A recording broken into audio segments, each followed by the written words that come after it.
अच्छा बच्चों, एक बात बताओ, ऑर्गेनिक केमिस्ट्री का हाइड्रोकार्बन्स वाला चैप्टर आपको कैसा लगता है? इजी या डिफिकल्ट? लेकिन क्या आप ये जानते हो कि ये पर्टिकुलर चैप्टर जो कि क्लास 11th को बिलोंग करता है, आपके ऑर्गेनिक केमिस्ट्री के फाउंडेशन स्टोन्स में से एक है। आप तो सोच रहे होगे कि सर तो हर एक चैप्टर को इम्पोर्टेंट ही बताते हैं यार, हर एक चैप्टर को फाउंडेशन स्टोन बता देते हैं, बट ये रियलिटी है। आप जेई का मेंस या एडवांस किसी का भी पेपर उठा के देख लो ना, ऑर्गेनिक केमिस्ट्री के मोस्ट ऑफ द क्वेश्चंस जो इक्वेशन से रिलेटेड होंगे वो हाइड्रोकार्बन से ही तो शुरू हो रहे होंगे, या तो एल्केन से शुरू हो रहा होगा, या एल्कीन से, या एल्काइन से, या बेंजीन से शुरू हो रहा होगा। तो सर्टेनली ये फाउंडेशन स्टोन तो है ही है। रिएक्शन बेस्ड क्वेश्चंस के लिए it is one of the foundation stones, ध्यान रखिएगा। तो इस पर्टिकुलर चैप्टर को बहुत अच्छे से ग्रिप करना आपके लिए बहुत जरूरी है। चलिए समझते हैं कि इस चैप्टर को कैसे ग्रिप कर सकते हैं। अब आप वही चीज़ पूछेंगे कि सर इसके इम्पोर्टेंट टॉपिक बता देती हैं, सबसे पहले इम्पोर्टेंट टॉपिक समझते हैं। तो सर्टेन सी बात है कि इम्पोर्टेंट टॉपिक तो समझने ही पड़ेंगे। अगर हम ब्रॉडली देखें तो इस पर्टिकुलर चैप्टर में 4 सेक्शंस हैं: एल्केन्स, एल्कीन्स, एल्काइंस और बेंजीन, राइट। या हम दूसरे तरीके से देखें तो सैचुरेटेड हाइड्रोकार्बन्स, अनसैचुरेटेड हाइड्रोकार्बन्स और एरोमेटिक हाइड्रोकार्बन्स, राइट। लेकिन इन हाइड्रोकार्बन्स में से सबसे इंपॉर्टेंट पोर्शन जिस पे सबसे ज़्यादा क्वेश्चंस आते हैं वो अनसैचुरेटेड हाइड्रोकार्बन्स वाला है, ध्यान दीजिएगा, राइट। फिर आप साइक्लिक मीन्स साइक्लोएल्केन्स, साइक्लोएल्कीन्स, ठीक है, इनको ध्यान से देखिएगा। एरोमेटिक हाइड्रोकार्बन्स में इन पर्टिकुलर बेंजीन और उसके होमोलोग्स, इनको ध्यान से देखिएगा। ग्रुप डायरेक्टिव इन्फ्लुएंस को ध्यान से देखिएगा। तो ये जो है इम्पॉर्टेंट सब टॉपिक्स है इस पर्टिकुलर चैप्टर के। हाँ, और पेट्रोलियम को मत भूल जाइएगा। पेट्रोलियम वैसे तो एक लेस इम्पॉर्टेंट टॉपिक है, बट उससे कुछ कुछ क्वेश्चंस ना टाइपिफाई होके फिलर्स की तरह से आते हैं, ध्यान रखिएगा। मतलब वो फ्री के मार्क्स होते हैं। अब जो सब टॉपिक्स हमने देखे इनमें से इजियर सब टॉपिक्स कौन से, ठीक है ना। तो देखो, इजियर तो कोई होता नहीं है। जब आपको पढ़ना है तो पढ़ने वाले को तो कोई भी चीज़ इजी लगती नहीं है भाई। बट हाँ, ये ज़रूर है कि इजियर सब टॉपिक्स हम उनको कंसीडर कर सकते हैं जो आसानी से ग्रिप हो जाते हैं, ठीक है। और आसानी से ग्रिप कौन कौन से हो जाते हैं इसमें? जो एल्केन्स हैं आसानी से ग्रिप कर पाएंगे क्योंकि मोस्ट बेसिक रिएक्शंस उसी की हैं। फिर साइक्लो एल्केन्स हैं, आसानी से ग्रिप कर पाएंगे। बट ये ध्यान रखिएगा कि साइक्लो एल्केन्स सैचुरेटेड हाइड्रोकार्बन्स नहीं है, अनसैचुरेटेड हाइड्रोकार्बन्स, राइट। फिर एरोमेटिक हाइड्रोकार्बन्स आसानी से ग्रिप कर पाएंगे। रिएक्शंस में बहुत ज़्यादा वेरिएशन नहीं है, खासतौर से बेंजीन। इलेक्ट्रोफिलिक सब्स्टिट्यूशन समझ लिया तो आसानी से आ जाएगा। तो these 2-3 topics are comparatively easier. अब चलते हैं चैलेंजिंग टॉपिक्स की तरफ। तो चैलेंजिंग टॉपिक्स में आप सर्टेनली, मैंने आपको बताया, अनसैचुरेटेड हाइड्रोकार्बन्स। एक तो सबसे ज़्यादा क्वेश्चंस उससे आएंगे, सबसे ज़्यादा वेरिएबिलिटी उसमें है, राइट। और दूसरा, जब आप देखते हैं तो वहाँ पर आपको डिफ़िकल्टीज होती हैं कुछ चीज़ों को समझने, राइट। जैसे आप देखेंगे कि आपको जो रिएक्शंस हैं उन रिएक्शंस में हर एक रिएक्शन अलग अलग पढ़नी पड़ रही है, ठीक है। कोई पैटर्न फॉलो नहीं हो रहा, दिक्कत है, राइट। दूसरा, जो आइसोमेरिज्म्स है उससे किस तरह की कनेक्टिविटीज़ हैं, वहाँ इश्यूज आते हैं। और अनसैचुरेटेड हाइड्रोकार्बन्स में भी एल्कीन्स, ठीक, साइक्लो एल्कीन्स यानी डबल बॉन्ड वाले कंपाउंड्स ज़्यादा परेशान करते हैं। फिर ट्रिपल बॉन्ड वाले कंपाउंड्स में तो फिर भी कुछ पैटर्न्स मिल जाते हैं, लेकिन वहाँ पर भी ध्यान रखना है, एल्काइंस में एसिडिक एल्काइंस ख़ास तौर से एसिडिक एल्काइंस का आइडेंटिफिकेशन वो थोड़ा सा डिफ़िकल्ट होता है। एसिडिक एल्काइंस याद नहीं आता कौन से हैं, ठीक है, उनकी अलग रिएक्शंस, उन रिएक्शंस की कनेक्टिविटी टॉलेंस रीजेंट या फेलिंग सॉल्यूशन से, ठीक है, ये सब डिफ़िकल्ट टॉपिक्स की कैटेगरीज हैं। फिर आप ग्रुप डायरेक्टिव इन्फ्लुएंस की बात करते हो in the case of aromatic hydrocarbons, तो वहाँ पे ऑर्थो पेटा पैरा तो याद रहता है, और बहुत सारे स्टूडेंट्स बेंजीन के अंदर ही ऑर्थो मेटा पैरा लगाने लगते हैं। तो भाई मेरे ध्यान रखना है कि ortho Meta para real sense में एक ग्रुप लगने के बाद डिसाइड होगा।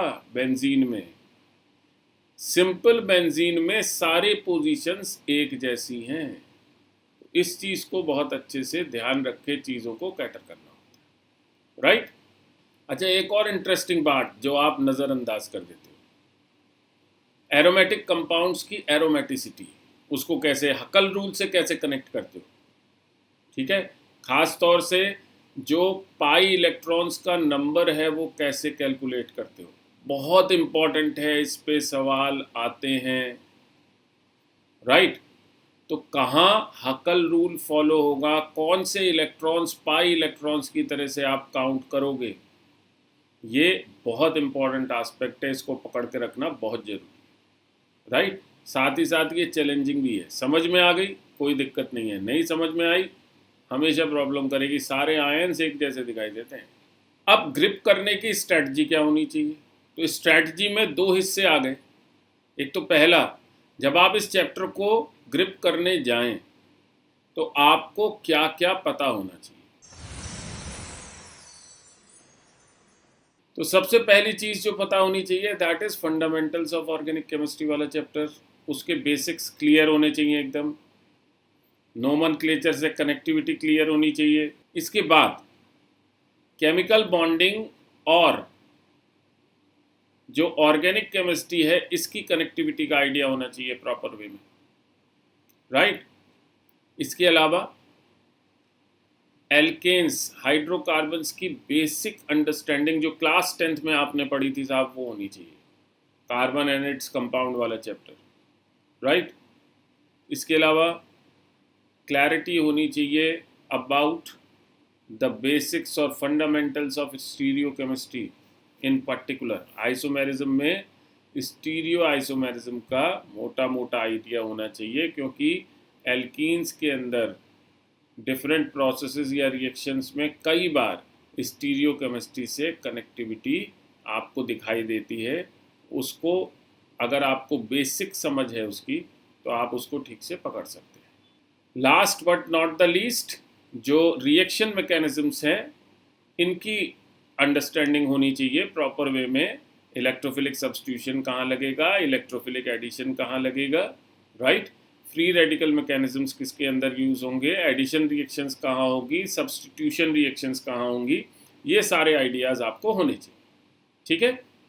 अब स्ट्रेटजी का दूसरा पार्ट, किस तरह से आप इसको तैयार करोगे, ठीक है।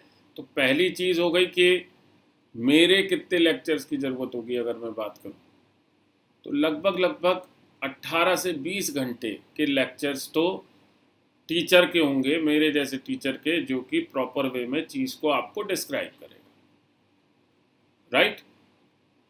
और एक ऑन एन एवरेज चीज़ समझ लो कि मेरे जितने लेक्चर्स हैं लगभग उससे 2 to 3 टाइम्स आवर्स आपके लगने वाले हैं इसको प्रिपेयर करने के लिए। That means around 55 to 60 hours आपको प्रिपेयर करने के लिए इस चैप्टर को चाहिए होगा, जिसमें से लगभग 50% यानी इनिशियल 30 आवर्स अराउंड आपको फर्स्ट राउंड में, जब आप पहली बार इसको प्रिपेयर कर रहे होंगे तब चाहिए होगा, राइट।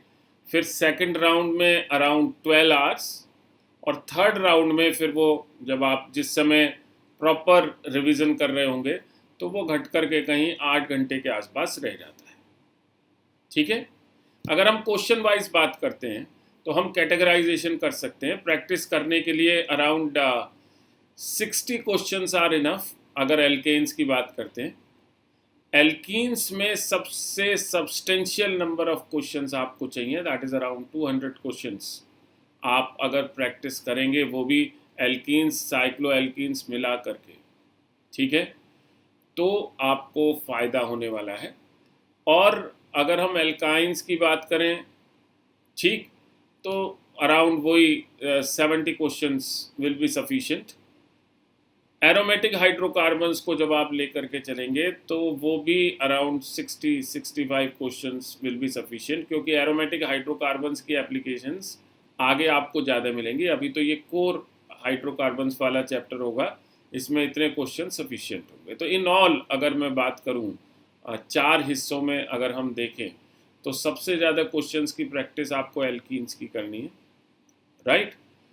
बाकी जो पोर्शंस हैं उनमें 60 to 70 क्वेश्चंस करेंगे तो चलेगा। किसी भी चैप्टर को ग्रिप करने की स्ट्रेटजी का एक तीसरा बहुत इंपॉर्टेंट पोर्शन और होता है, that is the analysis of previous year papers. तो इस पर्टिकुलर चैप्टर के लिए जब आप प्रीवियस ईयर पेपर्स का एनालिसिस करते हैं, ठीक है, तो बहुत साफ साफ दिखाई देता है कि 2023 में जो पेपर हुए हैं, राइट, यानी रीसेंट ईयर में जो पेपर हुए हैं उसमें 0 to 1 question was visible from this particular chapter tentatively directly. लगभग 4 मार्क्स की वेटेज हर पेपर में इस पर्टिकुलर चैप्टर से थी, ठीक है, which was slightly less than the weightage which was present in last 2 years, ठीक है। यानी 2022 और 21 में जो वेटेज थी वो 4 से 8 मार्क्स की थी। सेक्शन 1 में 1 या 2 क्वेश्चन सर्टेनली मौजूद था, सेक्शन सेकंड में 0 to 1 क्वेश्चन था। इसका सीधा सा मतलब निकलता है कि इस पर्टिकुलर चैप्टर से कंसेप्चुअल क्वेश्चंस, यानी सेक्शन 1 में क्वेश्चंस ज़्यादा एक्सपेक्टेड हैं, ठीक है, in comparison to section 2। Last 3 years में क्यूमुलेटिव वे में अगर हम देखते हैं तो 71 conceptual questions were asked from this particular chapter directly, जबकि न्यूमेरिकल क्वेश्चंस जो आए हैं वो सिर्फ 14 आए, 40, ठीक है। अब यहाँ ध्यान देने वाली बात है जो मैंने बिल्कुल इस वीडियो की शुरुआत में भी बताई है कि भाई डायरेक्टली तो ठीक है आपको क्वेश्चंस दिखाई दे रहे हैं, लेकिन इनडायरेक्टली ये वो क्वेश्चंस जो कि इक्वेशंस रोड मैप वाले क्वेश्चंस होते हैं, जिसमें ए से बी बना, बी से सी बना, या इनिशियल प्रोडक्ट कंपाउंड दे दिया, उससे ए बना, फिर बी बना, फिर सी बना, इस तरीके के जो क्वेश्चंस होते हैं वो क्वेश्चंस वास्तव में इनडायरेक्ट क्वेश्चंस हैं और वो शुरू हाइड्रोकार्बन से ही होंगे। तो इसलिए इस चैप्टर को फाउंडेशन स्टोन की तरह से ग्रिप करिए। 11th class most of the students का वीक रहता है, हेलो एल्केन से प्रॉपर ऑर्गेनिक केमिस्ट्री पढ़ना शुरू करते हैं, तो प्लीज़ वापस जाइए, हाइड्रोकार्बन से ग्रिप करिए, तो आपकी परफॉर्मेंस बेस्ट जाएगी जी। सपोर्ट के लिए आप आर्यन की बुक्स तो देख ही रहे हैं, means chapter wise is one of the very good support, लेकिन इसके अलावा आप एकेडज़ाक के थ्रू भी इस तरीके के सपोर्ट्स ले सकते हैं, प्रैक्टिस शीट्स या असाइनमेंट से रिलेटेड, ठीक है। एकेडज़ाक का लिंक आपके डिस्क्रिप्शन में पड़ा हुआ है।